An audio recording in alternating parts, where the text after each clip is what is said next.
There's a single number sitting underneath Bitcoin that settles one of the biggest arguments in all of crypto, and almost everyone arguing about it has never actually done the math.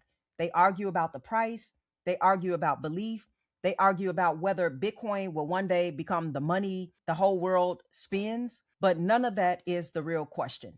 The real question is whether the network can physically do the job people keep promising it will do. And that is not a matter of opinion, it is a matter of arithmetic.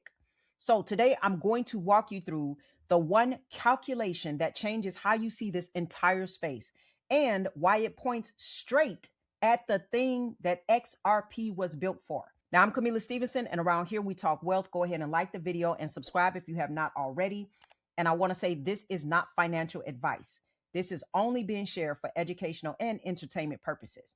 Do your own research and drop in the comments before we get into it. When someone tells you that Bitcoin will one day be the money everybody spends, do you believe it or do you doubt it? Or have you honestly ever thought about whether it can? Be honest. I want to hear from you in the community. I do own XRP and Bitcoin. Okay.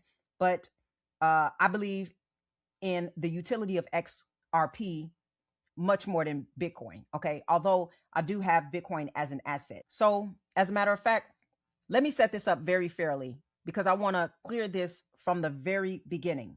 I am not here to attack Bitcoin. Bitcoin did something no one ever did before. It proved that digital scarcity could exist, that you could have a thing online that cannot be copied or printed onto oblivion. And that invention changed the world. I respect it very deeply. Okay. But respecting what something is does not mean pretending it can do a job it was never designed for. And that is where this number comes in. So here is the concept that you need, and I'm going to keep it simple.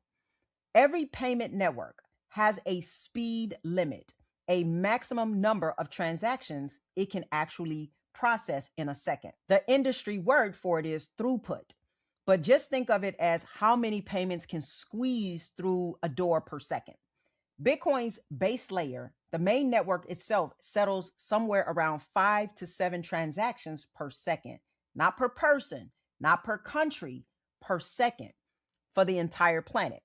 Now, think about that, because when you compare it to the size of the world, something almost absurd appears.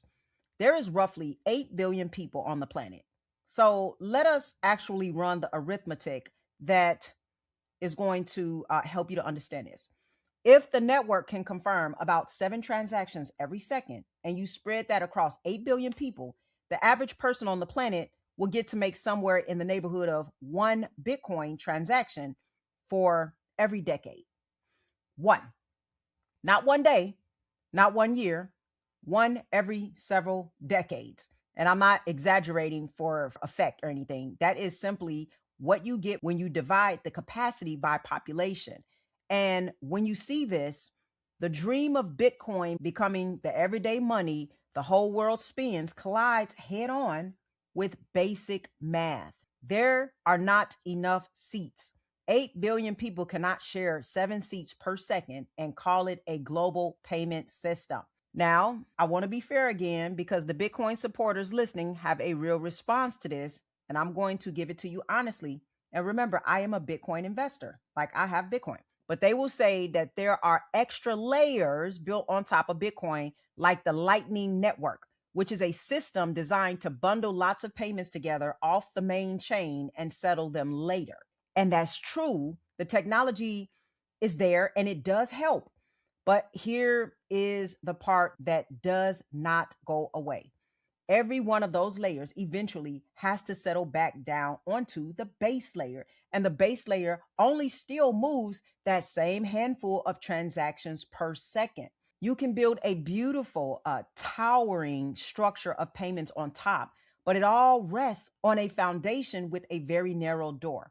And when the whole world tries to walk through a narrow door at once, the door is what decides what is possible, not the height of the building above it. The foundation always wins that argument in the end. So let me show you the other side of this, because this is where it stops being a Bitcoin story and becomes a much bigger one. When a bank or a payment company or a government sits down to choose a network to actually move money on, they're not asking which coin has the most passionate fans. Okay. They are running a cold, boring checklist.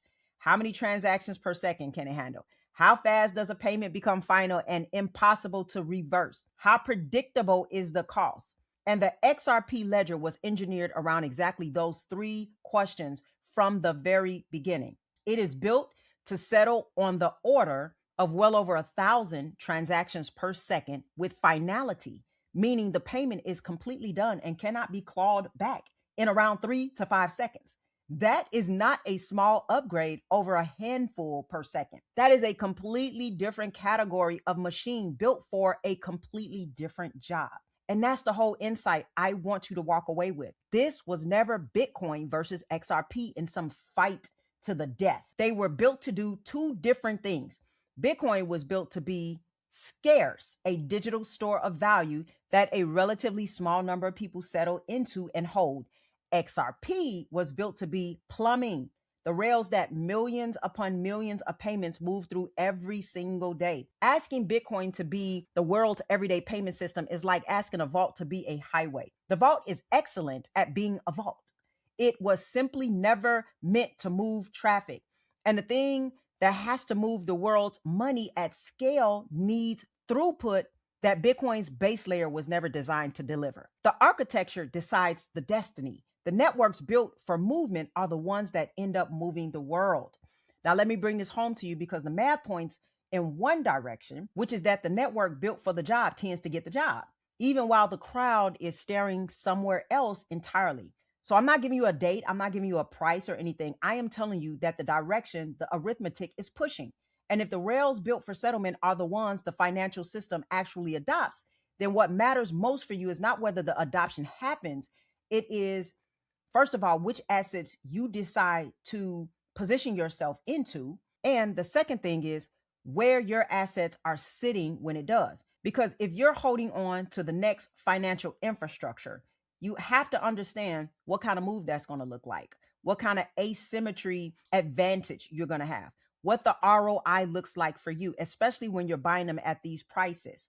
But if you're holding everything in a taxable account, when the network built for the job finally gets put to work at scale, a real piece of whatever you build gets handed straight to the tax system the moment you sell. That is its own kind of math that is completely different. That is going to be the math that devastates you.